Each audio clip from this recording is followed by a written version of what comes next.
1, celle qu'il n'aurait jamais dû arrêter. Elle est intervenue pour défendre une vieille dame agressée en plein jour. Résultat, elle a fini menottée, traitée comme une délinquante, humiliée devant des inconnus. Mais ce que ces policiers ignoraient, c'est qu'ils venaient de toucher à l'ancienne ombre d'élite d'un bataillon invisible. Le claquement métallique résonna dans le commissariat comme une gifle. Menotté, bras tendus dans le dos. Regard fixe. Camille Roussel, 34 ans, ne prononça pas un mot. Sa respiration était régulière, son visage impassible. Mais dans son esprit, une autre réalité s'imposait.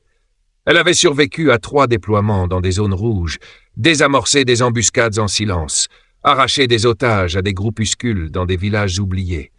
Alors non, ce n'était pas une salle d'interrogatoire miteuse qui allait la briser. L'agent Clément lui jeta un regard dédaigneux en appuyant un peu plus sur les poignets liés.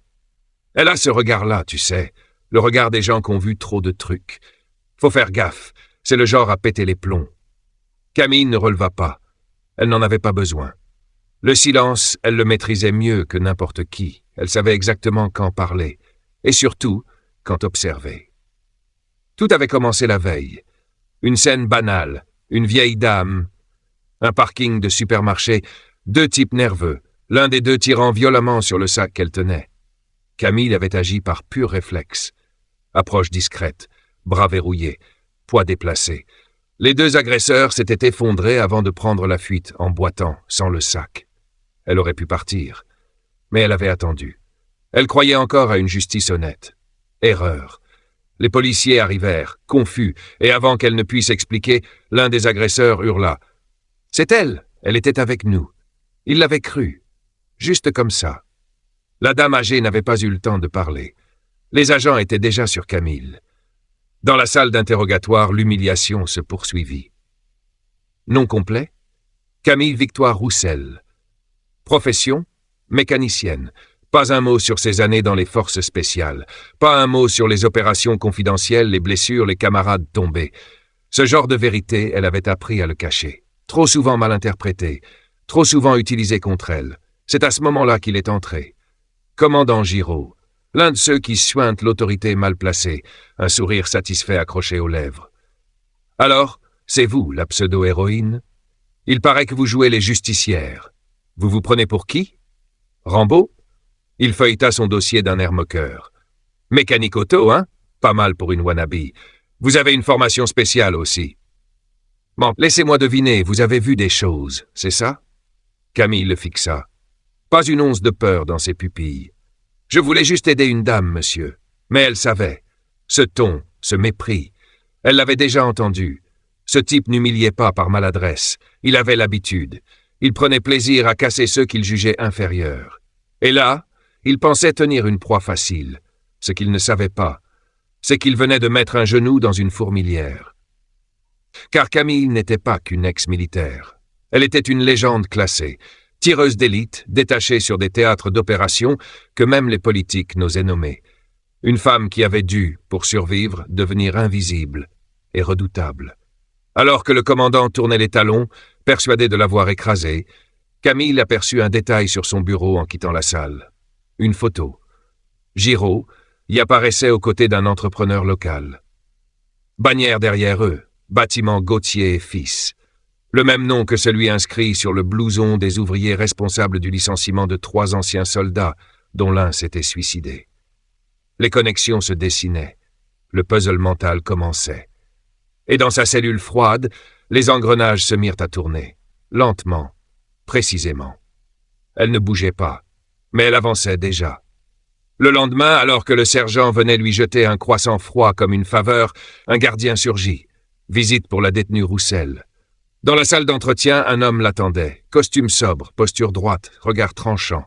Maître Alex Liang, avocat et ancien du 1er régiment. Il posa une chemise cartonnée sur la table. On m'a contacté via le réseau des vétérans. Et il y a des choses qui ne collent pas du tout. Camille le fixa, surprise. Comment vous saviez? Vos yeux et votre silence. On les reconnaît, nous. Il sortit plusieurs documents. Vos états de service n'apparaissent pas dans votre dossier de police. Volontaire? Oui, ça attire les ennuis. Liang hocha la tête. Cette fois, il faudra changer de tactique. Giraud, c'est pas n'importe qui. Il est lié à plusieurs entreprises locales, toutes soupçonnées de discrimination envers des vétérans. Et vous n'êtes pas la première à passer entre ses griffes. Le soir même, une autre visite l'attendait. La vieille dame, accompagnée de ses 2 filles. « Je m'appelle Aline Morel, dit-elle d'une voix tremblante, et je suis venue vous remercier. Vous m'avez sauvée, jeune fille. »« Madame, ce n'est pas nécessaire, répondit Camille doucement. « Si, parce que je sais très bien ce qu'il s'est passé. Et je sais aussi qui est le commandant Giraud. L'une de mes filles travaille à la mairie. Elle a vu des choses, entendu des noms. Il y a des gens qui peuvent vous aider. » Un petit papier glissa discrètement dans la main de Camille. Nom, numéro, lien, et un détail. Les 2 voleurs, des récidivistes, connus pour être relâchés systématiquement dans les 24 heures, grâce à Giraud. Cette nuit-là, Camille utilisa son seul appel autorisé. Pas à sa famille, pas à un avocat, mais à un vieux contact. Colonel Jeanne Vautrin. Opération Nébuleuse Sableuse. Vous vous souvenez de moi? Un silence. Puis, Roussel? Seigneur, où étiez-vous passé? Longue histoire. Aujourd'hui, j'ai besoin d'un petit coup de main. Elle raconta tout. Chaque détail. Et à l'autre bout du fil, elle entendit cette voix ferme changer de ton. Giraud vient de déclencher une tempête qu'il ne pourra pas contenir. Je m'en occupe. Tu n'es plus seul. Le lendemain, Giraud entra dans le commissariat, le visage fermé. Il avait reçu un appel. Anonyme, mais autoritaire, du ministère. « Roussel, grogna-t-il dans l'interrogatoire. Tu joues à quoi exactement? Tu connais qui? » « Je ne vois pas de quoi vous parlez, répondit-elle calmement. Il tapa du poing sur la table. « Tu restes ici, jusqu'à ce que je comprenne ton petit manège. » Mais Camille, intérieurement, savait déjà, le piège s'était inversé. Giraud était à présent la cible, et ce qu'il croyait être une arrestation anodine allait devenir le déclencheur de sa chute. Si tu es encore là, c'est que cette histoire t'a touché. Alors n'attends pas. Abonne-toi maintenant, active la cloche et laisse un like pour soutenir ce genre d'histoire vraie qui parle à tous. Le vent avait tourné, et Camille le savait. Depuis son appel à l'ancienne colonelle Jeanne Vautrin, les choses bougeaient, discrètement, mais sûrement. Elle avait vu le regard de Giraud changer, moins arrogant, moins stable. Il ne savait pas encore exactement ce qu'il se passait, mais il sentait que quelque chose lui échappait. Et pour un homme comme lui, ce simple doute suffisait à déclencher la panique. Dans sa cellule, Camille organisait mentalement sa contre-attaque. Elle réactivait ses automatismes de terrain, analysait, isolait les failles, identifiait les points de pression. Chaque information glanée devenait un morceau d'une stratégie plus large. Elle ne cherchait pas à se défendre, elle préparait une opération. Le matin suivant, on la sortit de sa cellule sans explication. Direction, salle de visite. Une silhouette l'attendait, calme, posée, l'air presque bureaucratique. Mais ce regard, cette droiture, ce silence maîtrisé, elle le reconnut instantanément. « Sergent Victor Chasseloup, ex-unité de reconnaissance stratégique, dit-il en s'asseyant. Il sortit une enveloppe épaisse. Aujourd'hui, je suis avocat, mais j'ai pas oublié d'où je viens. Et surtout, j'ai pas oublié qu'on ne laisse jamais tomber les nôtres. » Camille resta droite, attentive. « Pourquoi m'aidez-vous? Parce que je sais qui vous êtes, et parce que vous êtes loin d'être la seule. Giraud a bâti un petit empire sur le dos de vétérans brisés ou oubliés. Et vous, Camille, vous êtes la première à lui tenir tête. » Il ouvrit l'enveloppe. 6 dossiers. 6 anciens soldats arrêtés de manière douteuse ces 2 dernières années. Licenciés juste avant. Tous dans des boîtes qui ont des liens directs avec des projets immobiliers de Bâtiments Gauthier et Fils. Il marqua une pause. On a croisé les flux bancaires, analysé les appels. On tient un début de preuve. Mais ce qu'il nous faut, c'est une pièce qui fera tout basculer. Camille acquiesça. Elle savait déjà où elle devait frapper. Elle avait vu cette photo dans le bureau de Giraud. Ce détail que personne d'autre n'aurait relevé. Un badge autour du cou de l'un des chefs de chantier. Un badge qu'elle reconnaissait, car il provenait d'un programme de réinsertion réservé aux anciens militaires. Elle y avait contribué des années auparavant. C'était la faille. En remontant ce badge, on pouvait retrouver les contrats, les subventions, les manipulations, et surtout, les visages des hommes qu'ils avaient exploités puis écartés. Cette nuit-là, elle n'arriva pas à dormir. Non par peur, mais parce que son instinct lui disait que le moment approchait, que bientôt les rôles allaient s'inverser. Le lendemain, un événement inattendu fit basculer les choses plus tôt que prévu. À l'aube, un vacarme devant la prison attira l'attention de tout le commissariat. 3 véhicules officiels, une antenne satellite déployée, et des hommes en uniforme. Camille fut convoquée immédiatement.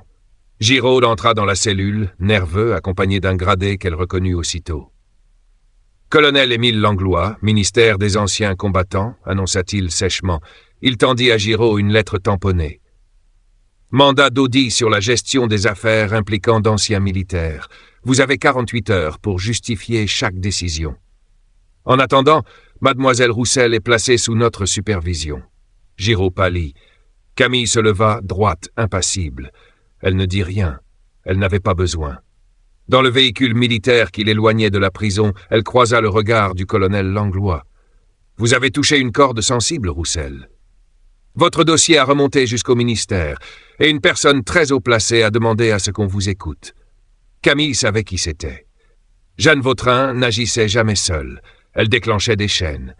1 heure plus tard, elle était installée dans un bureau sécurisé. Des dossiers l'attendaient.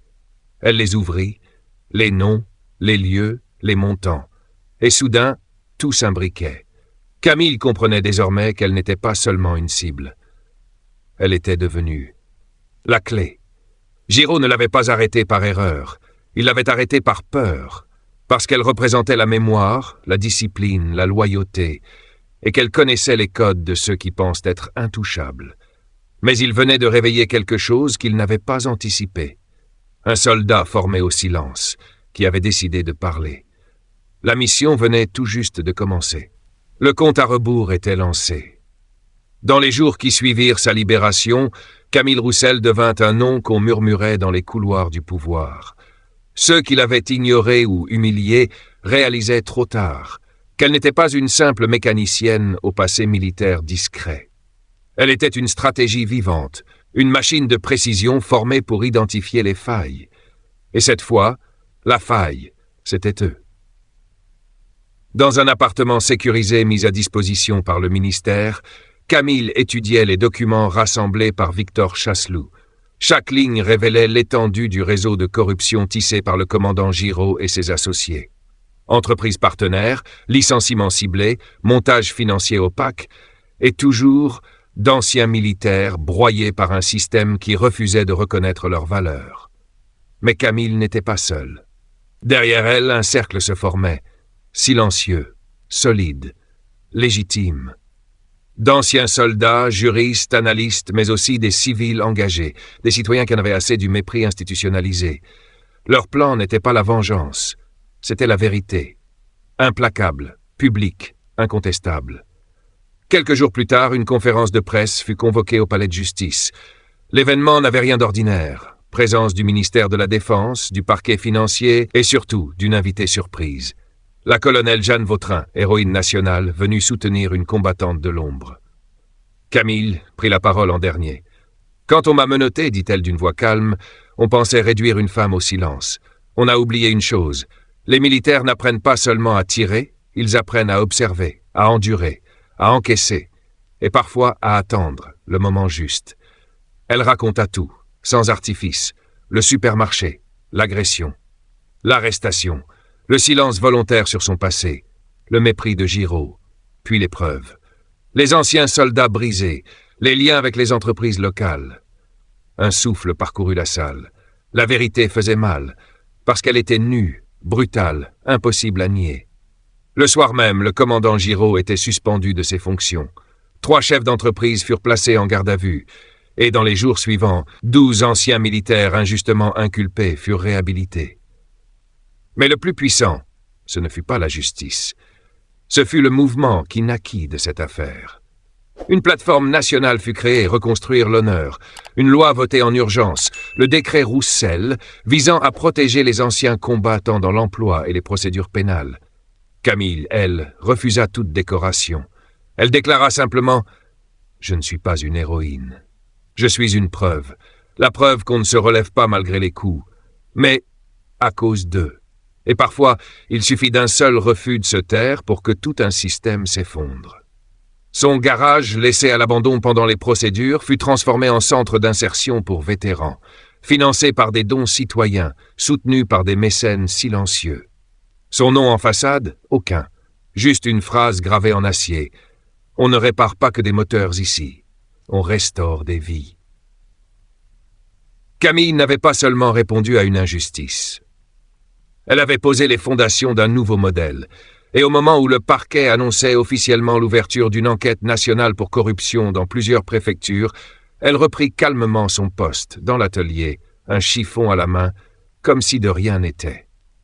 Mais désormais, plus personne ne la voyait comme une simple mécano. Si tu es encore là, c'est que cette histoire t'a touché. Alors n'attends pas. Abonne-toi maintenant, active la cloche et laisse un like pour soutenir ce genre d'histoire vraie qui parle à tous. Ton soutien compte, et c'est grâce à toi qu'on peut continuer à mettre en lumière ce qu'on pensait invisible.